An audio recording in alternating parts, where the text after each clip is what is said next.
Minority में हुआ, आपने पहले का काम किया है, मजाक वाली बात नहीं है। आप में मजाक नहीं होना चाहिए, मजाक कैसे कर रहे हो, मजाक नहीं करना चाहिए आपको, आपको शर्म आनी चाहिए। आप इस मुद्दे पे हंस रहे हो, आपको शर्म आनी चाहिए, शर्म आनी चाहिए इनको। देश कानून से चलेगा, संसद में कानून बना है, मानना ही पड़ेगा। देश कानून सबके लिए बराबर है। एक ना चलो भैया, रंबा जंबा नहीं चलेगा यहाँ पे, उनको मानना पड़ेगा। तुम्हें पब्लिक ने यहाँ पे बना के बिठाया कुर्सी पे, तो वो भी तुम्हें उठा के जो है उठा भी, उस कुर्सी तो उठा भी सकती है। हर एक रंग को खुश करने में तुमने भगवा को नीलाम किया। अरे सियासी कलमुओं, ये बहुत घिनौना काम किया, खत्म करनी तुम्हारी अब ये नौटंकी है। भगवा मेरी शान है, भगवा मेरी जान है। हर एक मुस्लिम समाज से पैर पकड़ के माफी मांगूंगा। संविधान में कहीं भी लिखा हुआ दिखा दो, WAQF वक्फ का शब्द कहीं लिखा हुआ दिखा दो। अब 3 तलाक कैंसिल कराया तो इनकी जो मॉडर्न लेडीज है वो कितनी खुश है आज के टाइम में। और जो नहीं मानेगा कानून उसको मनाएगा, उसके तरीके और भी संविधान में लिखे हुए हैं। बोर्ड कहीं पे भी दावा ठोक दे रहा है, कभी ईडन गार्डन पे ठोक दे रहा है, कभी संसद पे ठोक दे रहा है। अरे भैया, इलाहाबाद की कोर्ट पे दावा ठोक दिया।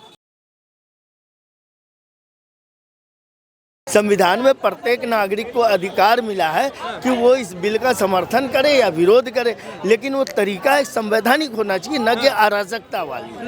लेकिन कह रहे हैं ना, हम सड़कों पे आएंगे, हम इसको लागू नहीं होने देंगे। देखो, सड़कों पे संवैधानिक थोड़ी हो गया। सड़कों पे आना अराजकता फैलाना है। मैं अराजकता का पूर्ण रूप से विरोध करता हूँ। आप सड़कों पे क्यों आ रहे हो? अब सड़कों पे आने से आपको क्या मिलेगा, क्या फायदा होगा? उल्टा आपका जो शारीरिक आर्थिक जो नुकसान होगा उसकी भरपाई कौन करेगा? नुकसान की सोची कब है आपने? नुकसान की सोची कब है यार आप लोगों ने? आप लोग एक तरफ कहते हो भाईचारा है, सुनो यार, सुनो मैं तो आप लोग कह रहे हो, तुम मार रहे हो यार वहाँ पे। जहाँ जहाँ हिंदू माइनॉरिटी में हुआ, आपने पहले का काम किया है, मजाक वाली बात नहीं है। आप में मजाक नहीं होना चाहिए, मजाक कैसे कर रहे हो, मजाक नहीं करना चाहिए आपको, आपको शर्म आनी चाहिए। आप इस मुद्दे पे हंस रहे हो, आपको शर्म आनी चाहिए, शर्म आनी चाहिए इनको। क्योंकि आपको आप में अगर मानवता होती तो आप हंसते नहीं। आप में अगर मानवता होती तो आप हंसते नहीं। हंसो मत, हिंसा फैलाने जाली दांत टोपी पहन के हंस रहे हो, शर्म आनी चाहिए। अरे एक करके जिस शर्म आनी चाहिए यार। एक चीज बताओ, वहाँ पे आज अराजकता फैल रही है। अरे भैया, देश के संसद में पास हुआ कानून है भैया, तो वहाँ चलो ना, मेरे साथ चलो। आप ये बोलो कोई चीज नहीं मानेंगे, आप ये बोलो कोई चीज नहीं मानेंगे, सबको मानना पड़ेगा। आज पसमंदा समाज इसका जश्न मना रहा है, क्या वो मुस्लिम नहीं है? ये हमारे साथ चले, वहाँ चल करके हिंसा रोकते। ये यहाँ चिल्लाने से कुछ नहीं होगा। 40,972 केस ट्रिब्यूनल में पेंडिंग है। 9,942 केस तो मुस्लिमों ने डाले हुए हैं।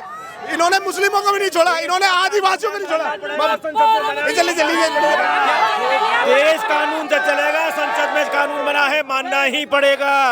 देश कानून सबके लिए बराबर है। ये बताइए, कुछ लोग जो हैं वो वक्फ संशोधन कानून का विरोध कर रहे हैं, कह रहे हैं हम नहीं मानेंगे। आपको क्या लगता है? भाई, मानना चाहिए, सबके लिए कानून बराबर होना चाहिए। सारी जनता एक समान है, इसमें ऊपर नीचे क्या है कि अपना अपना कानून बना के बैठे हैं। तो ऐसा कानून जो है वो मुसलमानों के विरोध में बनाया गया। नहीं, बिल्कुल भी नहीं, सबके हित में है, सबके हित में है। इन्होंने कब माना? अब 3 तलाक कैंसिल कराया तो इनकी जो मॉडर्न लेडीज है वो कितनी खुश है आज के टाइम में, ये बताओ। कह रहे हैं तो हमारे धर्म पे हमला हो रहा है ना, धीरे धीरे करके। नहीं, बिल्कुल भी नहीं। चाय पीते पीते बोला तलाक तलाक तलाक। अरे आप पूछो जाके, जिसकी बेटी का से साथ वो बीत रही है। इन्होंने सरकार को माना कब है? CNRC भी नहीं माने, इन्होंने बोला नागरिकता चली जाएगी मुस्लिमों, कितनों की मुसलमानों की नागरिकता गई। इन्होंने 3 तलाक पे नहीं माना, तो ये माने कब है? ये नहीं मानने वाले भैया, इनका तो एक होना चाहिए, इनको इनके पिछवाड़े लाल कर देनी चाहिए फट्टे से। ये बताइए, पश्चिम बंगाल में जो हिंसा हो रही है, ममता बनर्जी कह रही है कि ये वक्फ कानून हम पश्चिम बंगाल में लागू होने नहीं देंगे। आप भी एक महिला और एक उधर उस तरीके से ममता बनर्जी के ऐसे बयान आ रहे हैं, तो उस पर क्या कहेंगे? क्या सही कह रही है ममता बनर्जी? बिल्कुल गलत बोल रही है वो, क्योंकि पूरे देश का कानून एक समान होना चाहिए। कि ये थोड़ी है कि अलग अलग राज्य में अलग अलग कानून होंगे, ये बताओ। तो कह रहे हैं कि वो ममता बनर्जी दीदी जब तक हैं तब तक ये कानून लागू नहीं होगा। दीदी अगर नहीं रही तो आप क्या कहेंगे? कानून वक्फ कानून का कानून है, पूरे देश के अंदर लागू होगा, सबको मानना पड़ेगा। जो इस देश में रहेगा, नागरिक है देश का, सच्चा देशभक्त है, वो कानून को मानेगा ही। और जो नहीं मानेगा कानून उसको मनाएगा, उसके तरीके और भी संविधान में लिखे हुए हैं, मानना ही पड़ेगा। थोपा गया कानून है संसद में, ये डेमोक्रेसी पे संसद में बनाया हुआ कानून है, उसको मानना ही पड़ेगा। मानना पड़ेगा। बिल्कुल मानना पड़ेगा। कह रहे हैं मुस्लिम समाज पे थोपा गया हुआ कानून है। ऐसा कोई नहीं है, जो भी ये सोच रहा है गलत सोच रहा है। देश का कानून, देश में रहना है तो देश का कानून, कानून से ही देश चलेगा और वो मानना ही पड़ेगा। इसके विरोध में हम सड़कों पे आएंगे, ऐसा भी लोग नहीं बनता है। सबके चुनाव से, सबकी सहमति से, सबके वोट से बनता है। जब वोटिंग हुई थी उसके अंदर तो ज्यादा वोटिंग का 228 वोटिंग पड़ी है। वो कौन थे?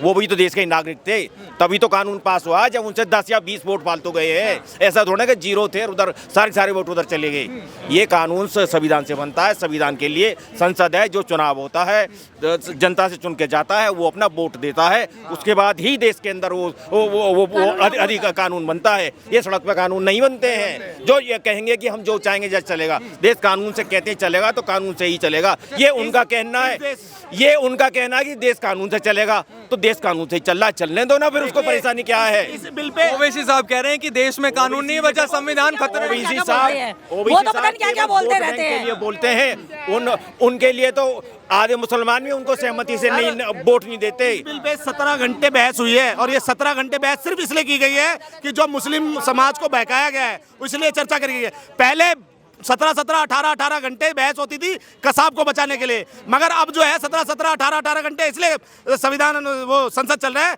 कि देश का जो देश की हालत है, देश में देखो ना, वक्फ बोर्ड कहीं पे भी दावा ठोक दे रहा है, कभी ईडन गार्डन पे ठोक दे रहा है, कभी संसद पे ठोक दे रहा है। अरे भैया, इलाहाबाद की कोर्ट पे दावा ठोक दिया। अभी आपने क्वेश्चन किया था कि ममता बनर्जी जो है इस वक्फ बिल को बिल्कुल नहीं मानेंगे, तो ममता बनर्जी के बाप का जो है ये कोलकाता नहीं है, बंगाल नहीं है, ये इस देश का है। और जो ये बिल आया है ना, ये हमारे पार्लियामेंट से जो है लागू किया गया है। एक ना चलो भैया, रंबा जंबा नहीं चलेगा यहाँ पे, उनको मानना पड़ेगा। तुम्हें पब्लिक ने यहाँ पे बना के बिठाया है कुर्सी पे, तो वो भी तुम्हें उठा के जो है उस कुर्सी तो उठा भी सकती है। तो भैया तुमको भी मानना पड़ेगा और जहाँ भी लागू हो उन सबको मानना पड़ेगा। और ओवैसी साहब भैया 15 मिनट का हमेशा धमकी देते, वो तब संविधान खतरे में नहीं आता। वो तो सीधा गृह युद्ध करना चाहते हैं देश के अंदर में, यहाँ की शांति को जो है भंग करना चाहते हैं वैसी साहब। और वहीं पे बैठे रहे, लेकिन पास हो गया ना, वहाँ पे बैठ के औरतों की तरह रो रहे थे, क्यों नहीं बचा पाए भाई? वहाँ पर जितने भी लोग हैं उन लोगों ने तो सहमति दी है, वोट डाला है। और दूसरी बात है, जितने भी लोग इसका जो है विरोध कर रहे हैं, या तो तुम संविधान को नहीं मानते हो या फिर तुम इस देश के नहीं हो, क्योंकि देश संविधान से चलेगा तो देश संविधान से ही चल रहा है, न कि किसी और चीज से चल रही है। ओवैसी साहब तो ये कह रहे हैं कि ऐसे कानून से हमारी मस्जिदों मदरसों पे कब्जा कर लेगी सरकार। भैया कहाँ कब्जा कर लिया है? जब आपका कोई भी जमीन अवैध होती है, जब सरकार उस पर नोटिस जारी करते तब आप पत्थरबाजी करवा देते हो। एक मिनट रुक जाओ। और दूसरी बात यह है कि अगर आपके पास किसी जमीन का जो है कागज नहीं है तो आपको उसको खाली करना पड़ेगा। यहाँ तक दिल्ली के अंदर में कम से कम 5 से 7 मंदिर तोड़े गए, किसी हिंदू ने जो है पत्थरबाजी की, क्योंकि हम जाहिल नहीं है भैया, हम पत्थरबाजी नहीं करते, हम इस देश के संविधान को मानते हैं और अपने धर्म को मानते हैं और अपने धर्म के हिसाब से चलते हैं, तो हम पत्थरबाजी नहीं करेंगे भैया। जो कानून जो है लाएगा, लागू करेगा, उसको हम मानेंगे। सही बात है। हम देश के संविधान में कहीं भी लिखा हुआ दिखा दो, संविधान में कहीं भी, आपके कैमरे के सामने बोल रहा हूँ, माफी मांगूंगा, हर एक मुस्लिम समाज से पैर पकड़ के माफी मांगूंगा। संविधान में कहीं भी लिखा हुआ दिखा दो, WAQF, वक्फ का शब्द कहीं लिखा हुआ दिखा दो। ये नहीं लिखा हुआ, ये नेहरू की चाल थी, ये कांग्रेस की चाल थी, इस देश को इस्लामीकरण की ओर ले जाने के लिए। आप देखिए, एक चैनल के आपके शायरी के माध्यम से बता देता हूँ कि हरे रंग को खुश करने के, हर एक रंग को खुश करने में तुमने भगवा को नीलाम किया। अरे सियासी कलमुओं, ये बहुत घिनौना काम किया, खत्म करनी तुम्हारी अब ये नौटंकी है। भगवा मेरी शान है, भगवा मेरी जान है। इस देश में हिंदुत्व की जो बात करेगा, सनातन की जो बात करेगा, वो इस देश पे राज करेगा। और ये बोलना चाहता हूँ कि आप 288 सांसदों ने तो इसके हित में वोट डाला, मगर जिन्होंने इसके विरोध में वोट डाला, ऐसे लोगों को आइडेंटिफाई कर लो और दोबारा अगर ये चुनाव लड़ने आपके बीच में आए तो इनकी एक की जमानतें जब्त करा के भेजना और इनको इनकी औकात दिखाना कि आपका संख्या बल कहीं ना तो कहीं ज्यादा है। आज मरते हैं 15%, 20% की वोट के लिए। आज देखिए कितना मर गए हैं लालू यादव जी, जो लालू यादव जी खुद संसद में खड़े होकर बोलते थे कि भैया ये भू माफिया है, ये कहीं भी ये जो है लैंड माफिया है। इसको आज उनकी बात, उस टाइम पे कांग्रेस ने उनकी बात नहीं मानी, आज मोदी जी उनकी बात को मान रहे, तो उनको चलन क्यों है भैया?